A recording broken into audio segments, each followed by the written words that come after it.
Hello दोस्तों, नमस्कार। स्वागत है आप सभी लोगों का स्टडी आईक्यू पर। स्टडी आईक्यू के साथ आप लोग जुड़ चुके हैं। मैं शुभम सरथालिया एक और विषय पे, एक और टॉपिक पे बात करने के लिए आ गया हूं। दोस्तों, आप चाहें तो इंस्टाग्राम, फेसबुक या टेलीग्राम के माध्यम से मेरे साथ कनेक्ट कर सकते हैं।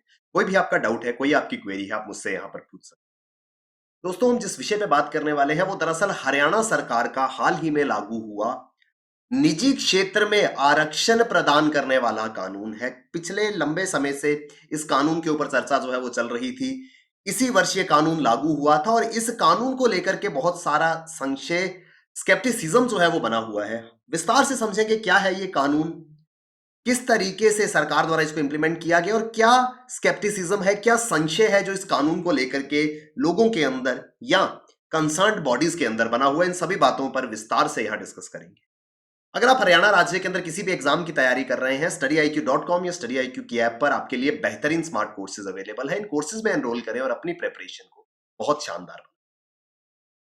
तो दोस्तों, हाल ही में एक नई डेवलपमेंट इस पूरे के पूरे रिजर्वेशन लॉ को लेकर के हुई है। सुप्रीम कोर्ट ने दरअसल Punjab and Haryana high court का ऑर्डर जो है, स्टे ऑर्डर जो लगाया गया था इस लॉ के ऊपर, उसको खारिज कर दिया, उसको सेट असाइड कर दिया है। अब इस पूरे के पूरे मसले को समझने के लिए पहले हमको जानना होगा कि ये इशू क्या है, क्या ये पूरा का पूरा मुद्दा है। दरअसल हरियाणा सरकार जो है वो एक रिजर्वेशन बिल लेकर के आई थी जिसको पास किया गया और इसी वर्ष जनवरी के महीने में इस को इंप्लीमेंट कर दिया गया। अब यहां पर हुआ क्या कि ये लॉ जो है ये 75% रिजर्वेशन दे रहा था लोकल्स ऑफ हरियाणा को प्राइवेट सेक्टर में। इस ऑर्डर के ऊपर Punjab and Haryana high court ने स्टे लगाया था, लेकिन कुछ ही दिन पहले सुप्रीम कोर्ट ने इस स्टे को सेट असाइड कर दिया है। ये कानून जो है ये बात करता है 75 reservation in private sector jobs for local candidates of Haryana. Haryana सरकार ने ये कानून ला करके ये कोशिश करी कि जितने भी प्राइवेट जॉब्स हैं, जो निजी रोजगार है, प्राइवेट कंपनीज आदि के, उनमें जो टोटल नंबर ऑफ वर्कफोर्स है उसका 75% जो है वो सिर्फ और सिर्फ लोकल्स को मिलना चाहिए जो हरियाणा के हैं। The top court also directed. अब क्या हुआ, सुप्रीम कोर्ट ने इस पूरे के पूरे मैटर को टाइमलाइन से समझ लेते हैं, आगे विस्तार से एक एक पॉइंट पे डिस्कस करेंगे। जैन में ये लॉ जो है वो इंप्लीमेंट किया जाता है हरियाणा गवर्नमेंट के द्वारा। फेब्रवरी में इस पर Punjab and Haryana high court जो है वो स्टे लगा देता है और कुछ ही दिन पहले इस स्टे को सुप्रीम कोर्ट जो है वो सेट असाइड कर देता है। सुप्रीम कोर्ट कहता है कि ये स्टे जो है इसके ऊपर दोबारा से विचार विमर्श किया जाए और साथ ही साथ जो सर्वोच्च न्यायालय है, सुप्रीम कोर्ट है, एपेक्स कोर्ट है, वो high court, Punjab and Haryana high court को यह भी आदेश देता है कि इस पूरे के पूरे मसले पर जो फैसला है वो 1 महीने के अंदर अंदर लिया जाए और तब तक सरकार के ऊपर, सरकार को यह आदेश दिया गया है कि इस लॉ को ना मानने वाली कंपनीज पे किसी प्रकार की कार्रवाई ना हो। ये पूरा का पूरा मैटर जो है वो काफी ज्यादा उलझता जा रहा है, जिसमें हरियाणा सरकार शामिल है। हरियाणा के अंदर इंडस्ट्रियल बॉडीज, जो बिजनेस ऑर्गेनाइजेशंस हैं, वो शामिल हैं। इसके अलावा Punjab and Haryana high court और अब सुप्रीम कोर्ट भी इस पूरे के पूरे इशू में शामिल हो चुका है। तो पूरे इस मैटर को विस्तार से हम समझेंगे। दरअसल हरियाणा सरकार जो है वो 75% कोटा देना चाहता था हरियाणा के लोगों को निजी क्षेत्र के अंदर। आप जानते हैं हरियाणा के अंदर काफी ज्यादा, काफी बड़े पैमाने पर, खासकर अगर हम गुरुग्राम क्षेत्र की बात करें तो काफी बड़े पैमाने पर निजी कंपनियां जो है वहां पर काम करती हैं। तो इन सभी कंपनीज में 75% जॉब कोटा को फॉलो करने के निर्देश जो हैं वो इस बिल के तहत दिए गए थे।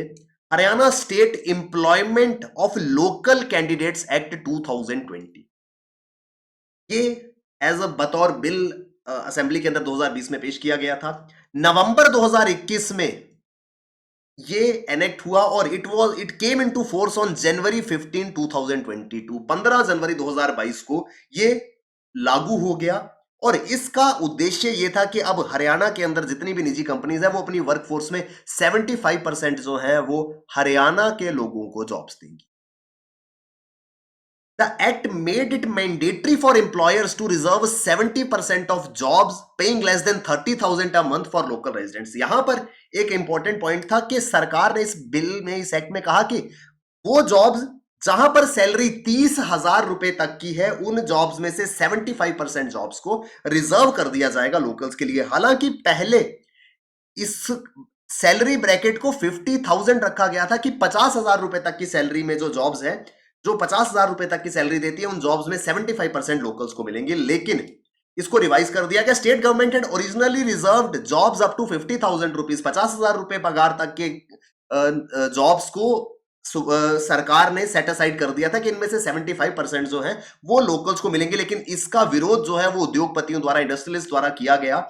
इस वजह से इस सीलिंग को 50,000 से कम करके 30,000 कर दिया गया। यानी कि ये लॉ एनेक्ट हो गया। और अब क्या था, जितनी भी कंपनीज हरियाणा के अंदर निजी कंपनीज ऑपरेट कर रही थी, 30,000 रुपए तक की सैलरी वाली जॉब्स में उनको 75% जो है वो लोकल्स को जॉब देगी। The 75% domicile quota in private sector was an election promise made in 2019 assembly election by Jananayak Janata Party leader and Haryana Deputy Chief Minister Dushyant Chauटाला।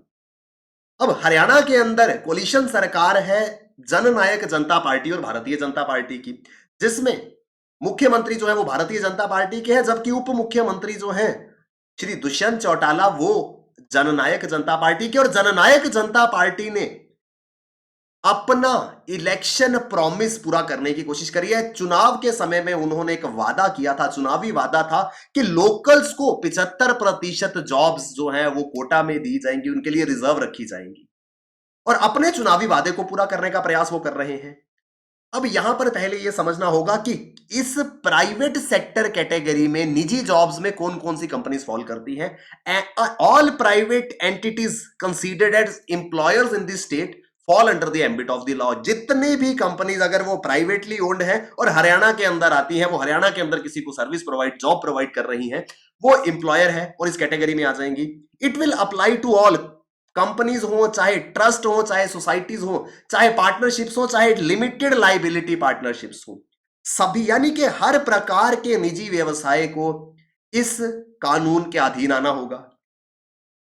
इसके अलावा कोई भी इंडिविजुअल या एम्प्लॉयर जिसके यहां 10 या उससे ज्यादा लोग काम करते हैं, चाहे कोई फैक्ट्री है, चाहे ट्रेडिंग है, चाहे बिजनेस है, उन सभी को इस लॉ के अंतर्गत कवर कर लिया जाएगा। यानी कि अब प्राइवेट एम्प्लॉयर अगर आप हैं, कंपनी है, आप बिजनेस है, फैक्ट्री है, आप दुकानदार है, अगर आपके यहां पे 10 से ज्यादा लोग काम करते हैं जिनकी सैलरी ब्रैकेट 30,000 या उससे कम है, तो आपको 75% जॉब जो है वो लोकल्स को देना।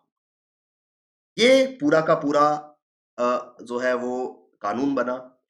इस कानून ने एक प्रावधान उन रखा, it required job seekers to register themself on government designated online portal. सरकार ने इसके लिए एक ऑनलाइन पोर्टल तैयार किया और सभी नौकरी की चाह रखने वालों को कहा कि आइए और इस पोर्टल पे रजिस्टर कीजिए to avail the benefit of reservation. और जितनी भी निजी कंपनीज है, they could only hire from this said portal. सरकार ने कहा कि एक पोर्टल बनेगा, जितने हरियाणा के लोकल लोग हैं जो इच्छुक है नौकरी पाने के लिए, वो इस पोर्टल पे रजिस्टर करेंगे। और इस 30,000 सैलरी ब्रैकेट में किसी को भी अगर हायरिंग करनी है, किसी कंपनी को अगर हायर करना है किसी को काम के लिए, तो वो सिर्फ और सिर्फ इस ऑनलाइन पोर्टल के माध्यम से कर पाएगा। क्यों? क्योंकि यहां पर सिर्फ और सिर्फ लोकल्स रजिस्टर कर रहे होंगे, तो अपनी वर्कफोर्स का 75% आप इस पोर्टल से लोकल्स को हायर कीजिए, बाकी आप बाहर से हायर कर सकते हैं। तो एक इस तरीके के बाउंड मैनर में पूरे के पूरे जो निजी क्षेत्र है उसको बांधने का प्रयास इस एक्ट के द्वारा किया गया। अब इस पूरे के पूरे मुद्दे में काफी सारी कानूनी अड़चने जो है वो आती हैं, लीगल क्वाम इन द इशू। अब विस्तार से समझेंगे कि क्या कॉन्स्टिट्यूशनल वैलिडिटी है, क्या लीगैलिटी सही है इस पूरे के पूरे कानून की। तो इस कानून के विरुद्ध Punjab and Haryana high court में states industry association challenge the constitutional validity of the law. जो हरियाणा की औद्योगिक इकाइयां हैं, इंडस्ट्रियल एसोसिएशंस हैं, वो इस कानून के विरुद्ध पंजाब एवं हरियाणा हाईकोर्ट पहुंचे। उन्होंने एक याचिका जो है वो इस न्यायालय में दायर करी। यहां पर जिस आर्ग्यूमेंट पे ये याचिका जो है वो दायर करी, उसमें काफी सारे फंडामेंटल राइट्स की इंफ्रिंजमेंट की बात हो रही है। सबसे पहले कहा गया कि ये एक्ट जो है it stands as the violation of article 19। Article 19 clause 1 clause G, article 19 का पहला भाग उसका क्लॉज जी कहता है सभी नागरिकों के पास अधिकार है, all citizens have the right to practise and profess any occupation based trade और बिजनेस। संविधान का आर्टिकल 19 क्लॉज 1 जी कहता है कि सभी भारतीयों के पास ये अधिकार है कि वो अपनी मर्जी से कोई व्यवसाय कर सकते हैं, कोई ट्रेड कर सकते हैं, कोई नौकरी कर सकते हैं। लेकिन जब हम इस तरीके का कोटा जो है वो इंप्लीमेंट कर रहे हैं तो हम यहां पर लोकल्स को तो बेनिफिट दे रहे हैं, लेकिन जो दूसरे राज्यों के हैं तो वो भी इंडियन सिटीजन्स, तो उनके ऊपर भी फंडामेंटल राइट्स जो है वो इंप्लीमेंट होते हैं, तो उनका मौलिक अधिकार यहां पे वायलेट हो रहा है। हम उनको इनडायरेक्टली रिस्ट्रिक्ट कर रहे हैं हरियाणा में जॉब करने से। ये आर्टिकल 19 जो है वो राइट टू फ्रीडम देता है कि हम किसी प्रकार के प्रोफेशन को प्रैक्टिस कर सकते हैं, लेकिन उसकी वायलेशन है पॉइंट 1। इसके अलावा आर्टिकल 14 इक्वालिटी बिफोर लॉ, उसकी वायलेशन है। इसका मतलब आप लॉ के सामने लोगों को अनइक्वल कर रहे हैं। अगर आप हरियाणा से हैं तो आप सही हैं, अगर आप हरियाणा से नहीं है तो आप जॉब नहीं कर पाएंगे। Equality of law before law जो है वो वायलेट हो रहा है। इसके अलावा आर्टिकल 15 वायलेट हो रहा है। आर्टिकल 15 कहता है कि किसी से भी किसी प्रकार का भेदभाव नहीं होगा on the grounds of religion, race, caste, sex और प्लेस ऑफ बर्थ। लेकिन क्योंकि आप हरियाणा के रहने वाले नहीं हैं तो इस आधार पर आप जो है वो गवर्नमेंट यहां पे प्राइवेट जॉब नहीं कर पाएंगे, या आपको लिमिटेड नंबर में जॉब मिल पाएगी। ये जो है ये क्लियर कट वायलेशन था आर्टिकल 15 का भी। इस तरीके से मेजर फंडामेंटल राइट्स का वायलेशन जो है वो यहां पर किया जा रहा था। इस पूरे की पूरी रिजर्वेशन लॉ में son of the soil policy को जो है वो इंट्रोड्यूस किया गया। Son of the soil policy क्या है कि जो उस मिट्टी में पैदा हुआ है उसको कुछ हम एक्स्ट्रा बेनिफिट्स दे रहे हैं। ये son of the soil policy जो है it is against the constitutional rights. ये संवैधानिक अधिकारों के विरुद्ध है। आप किसी को फेवर कर रहे हैं और साइमल्टेनियसली आप एक दूसरे आदमी को क्रिटिसाइज कर रहे हैं कि वो काम नहीं कर सकता। तो ये कुछ लीगल बैकिंग्स थी जिसके आधार पर जो औद्योगिक इकाइयां हैं हरियाणा की वो इस कानून के विरुद्ध पंजाब एंड हरियाणा हाईकोर्ट से। इसके अलावा एक बात और भी गई कि the law is against the basic principle of meritocracy. Meritocracy यानी योग्यता का मूल सिद्धांत। अगर आप योग्य हैं तो आप जॉब ले लीजिए, लेकिन ये लॉ जो है वो इस योग्यता के सिद्धांत के विरुद्ध था, मेरिटोक्रेसी के अगेंस्ट था। आप मेरिट में फॉल नहीं करते हैं लेकिन आप हरियाणा के रहने वाले हैं तो आप प्राइवेट जॉब ले लीजिए। इस वजह से मेरिटोक्रेसी के विरुद्ध होने के कारण इससे बिजनेस की कॉम्पिटिटिवनेस जो है वो खराब हो रही थी, क्योंकि बिजनेस अल्टीमेटली अगर प्राइवेट कंपनी है तो उसका सोल पर्पस जो है ultimately at the end of the day profit making है। और प्रॉफिट मेकिंग के लिए हमेशा हर किसी एम्प्लॉयर की कोशिश रहेगी कि he should get best of the talents. जो जितना अच्छा काम करेगा वो कंपनी के लिए उतना बेनिफिशियल होगा। लेकिन इस लॉ के कारण अगर आपको लगता है कि आपकी कंपनी के लिए कोई कैंडिडेट फिट है लेकिन वो इस ब्रैकेट के बाहर है, वो हरियाणा का रहने वाला नहीं है, तो हो सकता है आप उसको हायर ना कर पाए। ये मेन एजेंडा था जिस वजह से इंडस्ट्रियल ऑर्गेनाइजेशन तो प्राइवेट सेक्टर जो है वो इस लॉ को अपोज कर रहे थे। इसके अलावा एक और इंपॉर्टेंट चीज इस पूरे के पूरे लॉ में थी, क्वेश्चन ऑफ परमिसिबिलिटी। क्या इसको स्वीकार किया जाए? इसके ऊपर स्वीकार्यता का मसला उठता था क्योंकि 1992 में इंपॉर्टेंट एक Indira Sawhney versus Union of India, Indira सानी बनाम भारत संघ का एक केस था, आपने इसके बारे में सुना होगा, जहां पर सर्वोच्च न्यायालय देश की सुप्रीम कोर्ट ने यह कहा था कि किसी भी पब्लिक सेक्टर जॉब में रिजर्वेशन जो है वो 50% की कैपिंग को क्रॉस नहीं करनी चाहिए। Indira Sawhney versus Union of India case में Supreme Court made it very clear, actually Supreme Court capped the reservation limit in public sector jobs at 50%। की किसी भी केस में कंबाइंड रिजर्वेशन जो है वो टोटल का 50% से ज्यादा नहीं होनी चाहिए, लेकिन यहां पर तो हम क्लियर कट 75% रिजर्वेशन दे रहे थे। तो ये कुछ लीगल ग्राउंड्स थे जिसके आधार पर संविधान जो हमारी औद्योगिक इकाइयां हैं वो पंजाब और हरियाणा पंजाब और हरियाणा उच्च न्यायालय पहुंचे, हाईकोर्ट पहुंचे, और हाईकोर्ट ने इस पूरे के पूरे मैटर पे स्टे लगा दिया। On February 3, Punjab and Haryana High Court stayed the Haryana government's law guaranteeing 75 reservation to locals in private sector। 3 फरवरी को हरियाणा और Punjab and Haryana high court ने इस ऑर्डर के ऊपर स्टे लगा दिया।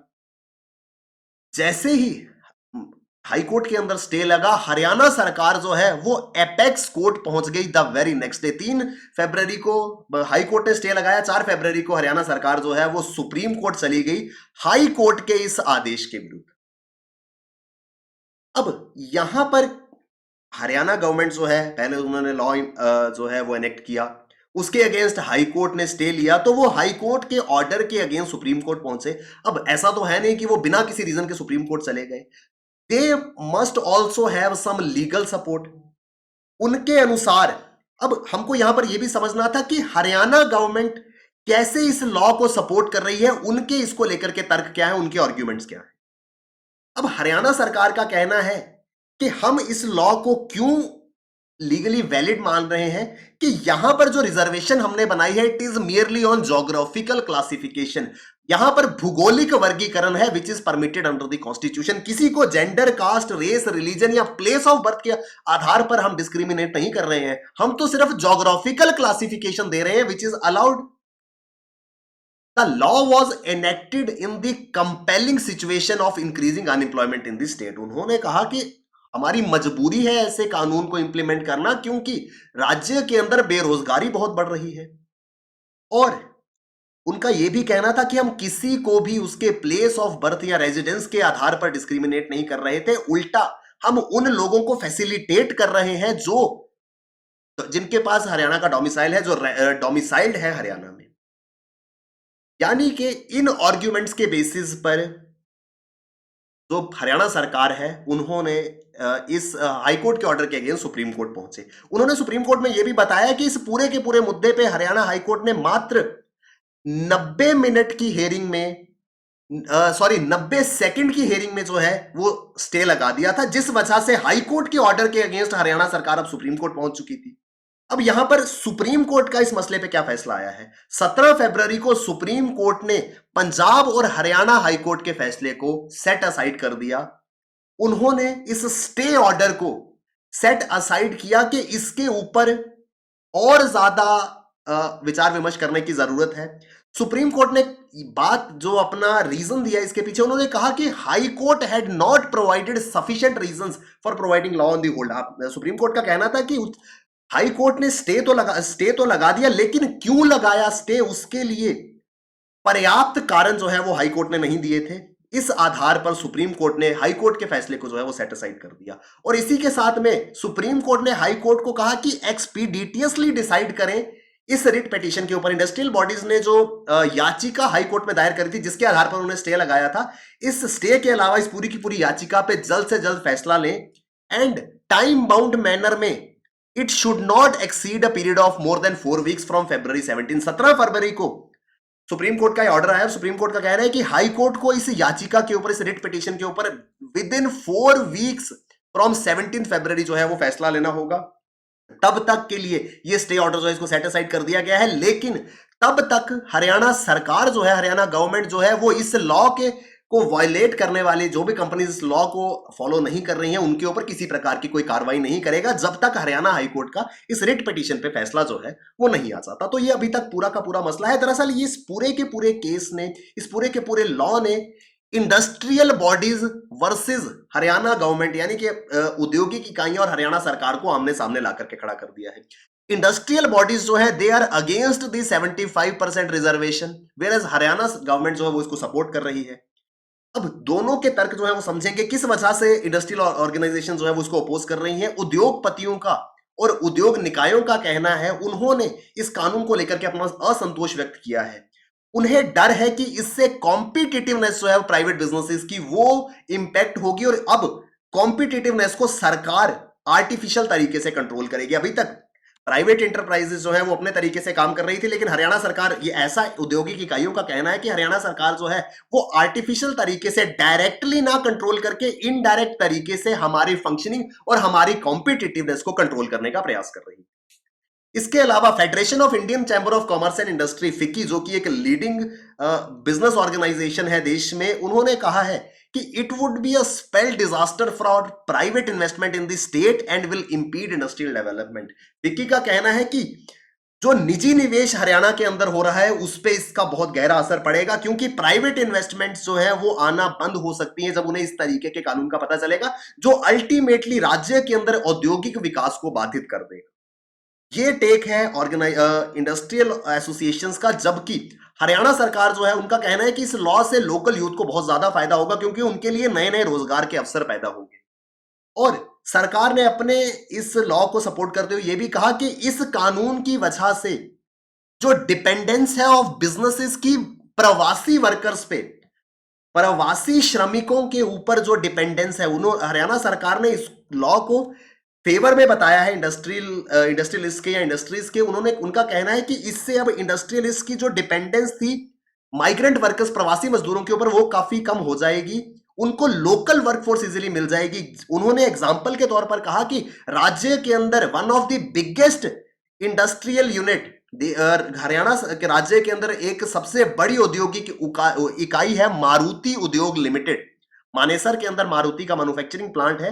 मारुति उद्योग लिमिटेड में 20% भी वर्कफोर्स जो है वो हरियाणा की नहीं है। इस वजह से बड़े बड़े इंडस्ट्रियल हाउसेस को लेबर और वर्कफोर्स के लिए दूसरे राज्यों के वर्कफोर्स पे डिपेंडेंट होना पड़ रहा था, लेकिन इस लॉ की मदद से अब वो लोकली डिपेंड हो पाएंगे, उनको माइग्रेंट वर्कर्स के ऊपर निर्भर नहीं रहना पड़ेगा। ये कुछ तर्क जो है वो हरियाणा सरकार इस लॉ के फेवर में दे रही है। तो ये पूरा का पूरा मसला जो है वो हरियाणा में काफी ज्यादा चर्चा का विषय बना है। इसको हमने विस्तार से समझा, क्या ये कानून है, क्या इसकी फेवर में जो है वो हरियाणा सरकार का कहना है, क्यों इसको इंडस्ट्रियल हाउसेस अपोज कर रहे हैं, हाईकोर्ट ने इस पे क्या फैसला लिया और सुप्रीम कोर्ट का क्या निर्णय था, वो सारी की सारी चीजें मैंने आपको यहां पर विस्तार से समझाई हो। आई होप हमको डिटेल में ये पूरा का पूरा आर्टिकल समझ में आया होगा। दोस्तों, हरियाणा राज्य के अंदर आप किसी भी एग्जाम की तैयारी कर रहे हैं, studyIQ.com या studyIQ की ऐप पर आपके लिए बेहतरीन स्मार्ट कोर्सेज अवेलेबल है। इन कोर्सेज में एनरोल करें और अपनी प्रेपरेशन को बहुत शानदार बनाएं। Thank you very much, all the best, keep working hard, bye bye, take care, Jai Hind.